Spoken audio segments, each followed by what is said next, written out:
Isto não é um poema, só desabafo que não pude não fazer e não pude fazer de outra forma que não fosse assim, fatiando as frases no espaço aqui.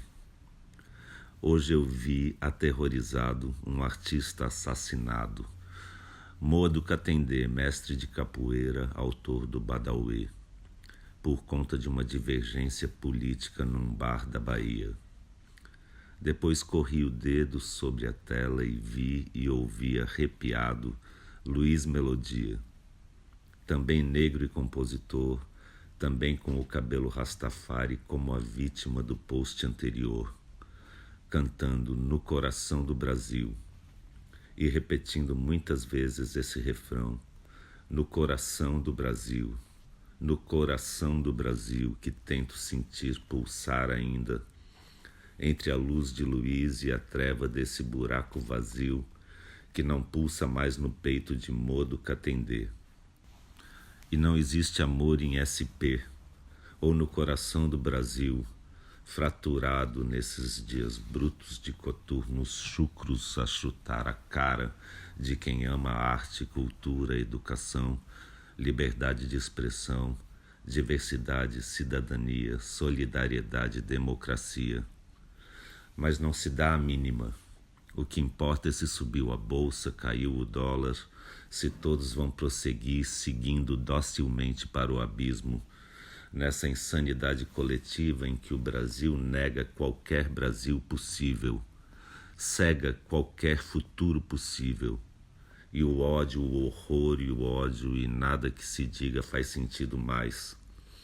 Para que expor na cara desses caras a palavra explícita, gravada em vídeo e repetida,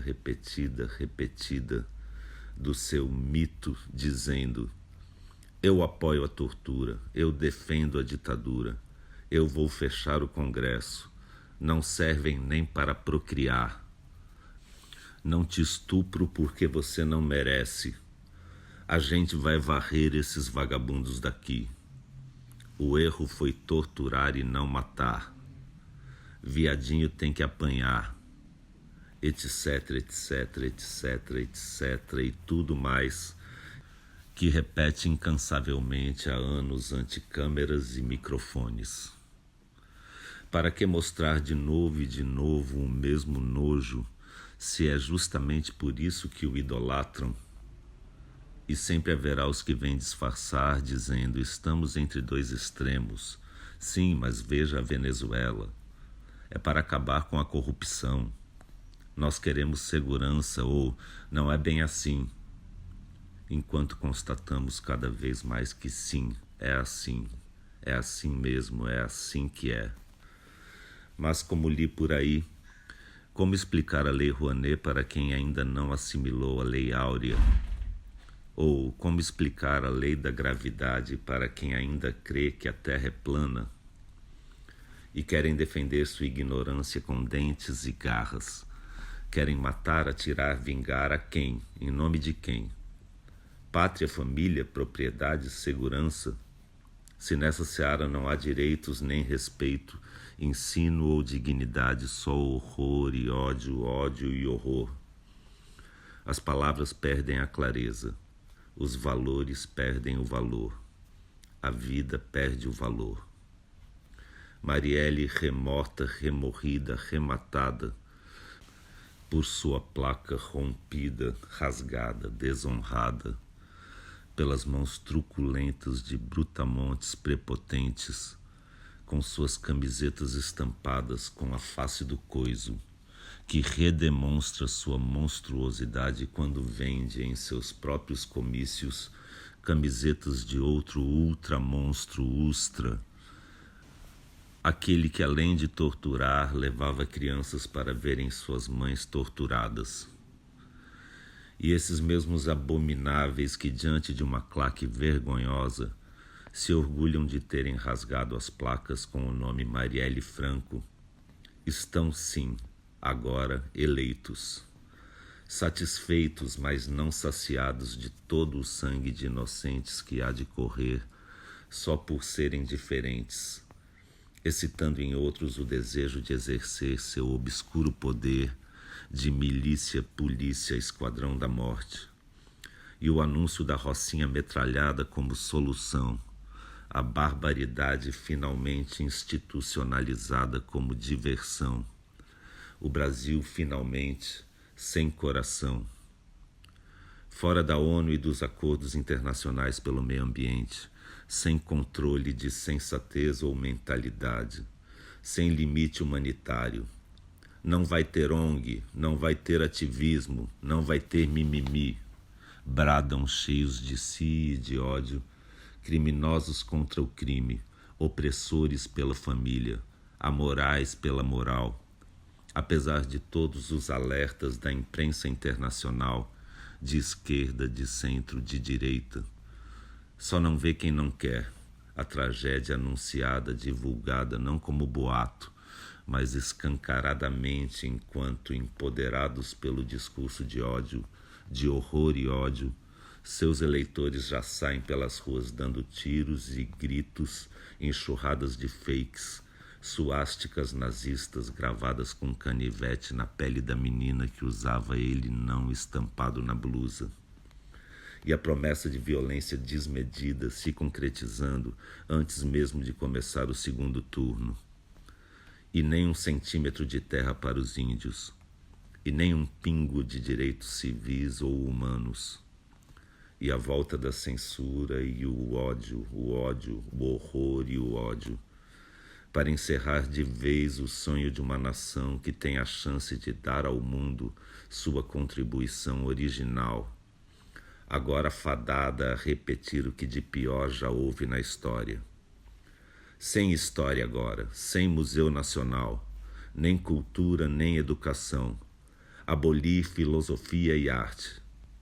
Em seu lugar, moral e cívica, escola militar, religião, geografia dos lucros e dividendos, massacre das minorias, horror e ódio e horror crescente, permanente enquanto dure.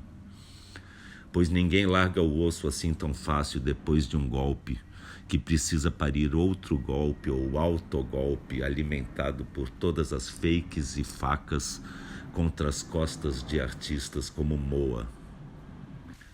Mas na cabeça de quem apoia tudo se justifica.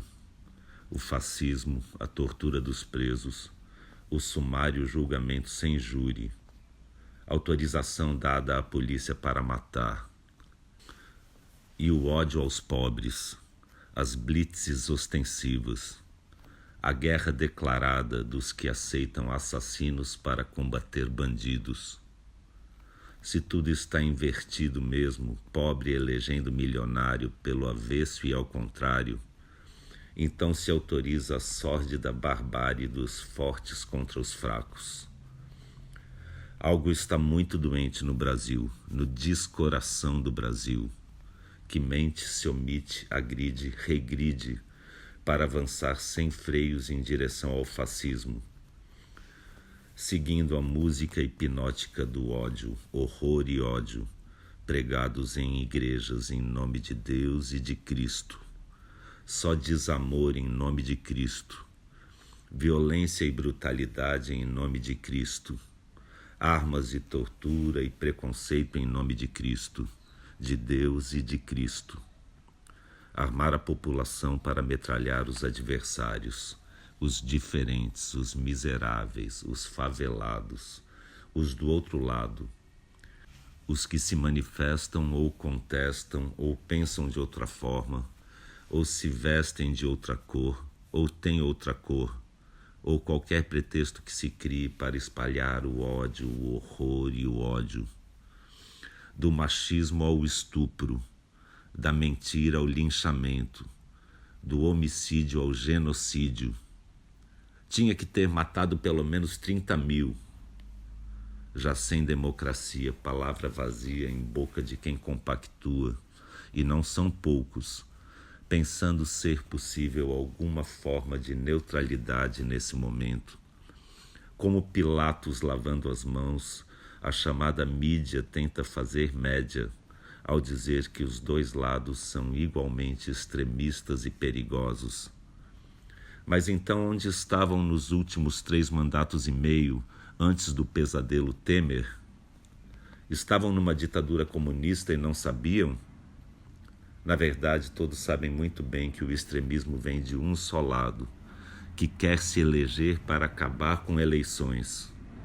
E que o grande perigo é mesmo esse jogo de equivalências que, na verdade, serve ao monstro. Pois a omissão é missão impossível neste agora. Impossível mascarar o sol da ameaça hostil e explícita do nazismo crescente com a peneira furada de um bom senso mediano, hipócrita e indiferente, que sempre vai dizer sim, mas a Venezuela, como se não tivéssemos ouvido exatamente isso em 64, quando diziam sim, mas Cuba, para justificar a ditadura militar que tanto elogiam hoje em dia e que o atual presidente do nosso Supremo Tribunal Federal decidiu que agora vai chamar de movimento em vez de golpe militar, para adoçar um pouco a boca amarga do sangue impregnado, que não vai sumir assim mudando a nomenclatura, desnomeando a já tão dita ditadura. Mas esse desequilíbrio ético que diz preferir uma autocracia perfeita a uma defeituosa democracia, esse erro que nenhum arrependimento será capaz de reparar quando for tarde demais, ainda dá para evitar. Ainda é tarde de menos para conter o ódio, o horror e o ódio. Ainda dá.